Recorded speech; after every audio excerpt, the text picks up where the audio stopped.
Okay, we're gonna do 2 exercises. Just for your reference, we've got 2 copies of an exercise set up on bay 1.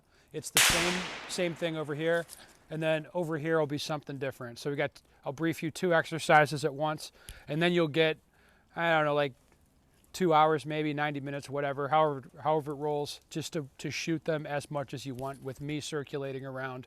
So I'll run one bay while this one's resetting. I'll go over there, run that bay. If they reset this bay, dry fire on it, I'll come back and we fire it up, okay? All right. This exercise here is a vision exercise. So our target, obviously, is our target back there with the black reference point on it.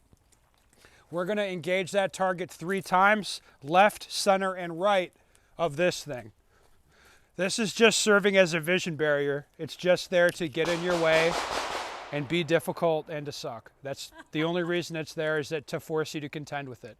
Now with a vision barrier, should that thing ever appear clear to me? No, so I don't focus on it. It's like I'm looking through it for a target I know is on the other side. I'm looking to shoot that target. So I don't stare at that thing. I don't like put my sight on the side of it and work around until I see the thing I want. I just like go to where I think I need to be and look for the target in a very simple fashion. Anyway, I'll make an example for you. So like I said, it's gonna be left, center, right. You can shoot any order that makes you happy. I don't really care. I guess in this case, I'll do right, center, left. All right, so watch what's happening here.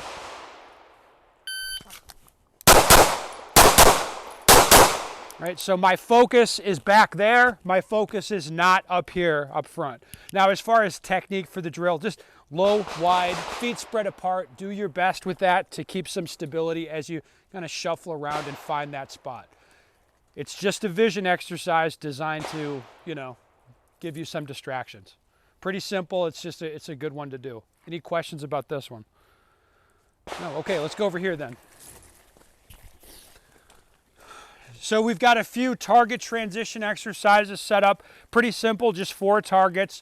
We're gonna shoot them twice each. All right, what I'd like you to do, and this is why I said, hey, the dry fire part of this is critical. I want you to be doing that. I'm gonna go through this dry. And what I'm gonna do is not pull the trigger or simulate the shot or anything like that. I'm just gonna look where I want the gun to go. Look, look, look, look. As soon as I register the gun is where I think it should be, I react to that by going to the next target. Look, look, look, look. Does this look fast to anyone? What's that? All right, that's great. If I'm shooting, it'll be faster. So watch the way the gun moves.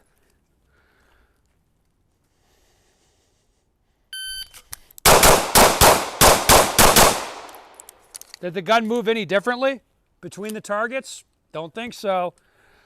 So the takeaway here should be, it's like what makes you fast is not the physical speed, the mechanical speed of moving the gun around. That's not what's important. What made me fast is I'm on the trigger as soon as I registered the correct confirmation. And I look away to the next target as soon as I register that, yep, I've fired the shots on this target. I look to the next thing. There's just no delays in what I'm doing. Does that make sense? Like that's what's making me fast. Now, again, for the dry fire, it's really important that you look where you want to go and you react as soon as the sight gets there and you're not mentally shooting shots in your brain or with your finger. Why? Because I don't want you to worry about what your concept of how fast you should go is. Instead, you're just kind of working to get the sight where you want really efficiently. And then when you're shooting, you'll just react to what you see. A lot of times people have this pace in their head that they think it's supposed to be, and they'll train to that pace, like a metronome, you know? And that's not the right pace. Too fast, too slow, whatever. It's just not right for them. Instead, I want you to like look at spots, get the gun to go where you want, like a really quick aiming simulator. And then when we're actually shooting rounds, you just react to what you see. And it's much easier. Okay, if you're having trouble going faster, maybe I want you to go faster, I might tell you that you're gonna shoot this just index, okay? Index meaning I feel like the gun's aligned and then I look where I wanna go.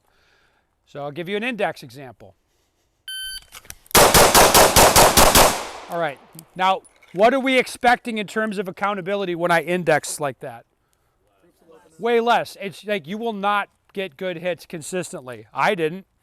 But as a training exercise, this is very helpful. This gives me a good sense of how fast and aggressive I could shoot this. Okay, again. Now, one thing to point out here, even though I'm shooting just based on the index, I am aware of the sight. What do I mean by that? I mean, I've decided I'm going to shoot when I feel like the gun's there, but I do become aware of this red thing up there. That's another helpful thing about like shooting index like this. I'm aware of the sight, and I'm thinking like, you know, it'd be just basically the same time if I just used the sight. Okay, so the time's there like really quick, low 2 seconds. Now I'm gonna look to a small spot and hold myself to color confirmation.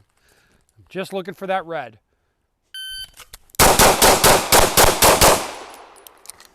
How much slower was that? A little bit slower, but the accountability then goes way up. So this is a training tool I might tell you to use depending on what I see from your shooting. Again, that's just a training tool. That's not an engagement sequence that you would actually do. Does this make sense to everyone? All right, so once again, like I'll run one bay, then roll over and run the other bay. When I'm gone, just reset it. Once it's safe, it looks good, everybody's back, start your dry fire. I want you to do those dry reps. They're very, very helpful. And I'll come back and we'll run this bay. You can cycle around wherever you want. Each of these transition scenarios is a little bit different. So, you know, like work around, move around, you know, have some fun with it. And we'll just train kind of disconnected until you guys are kind of over it. Good? All right, let's do it.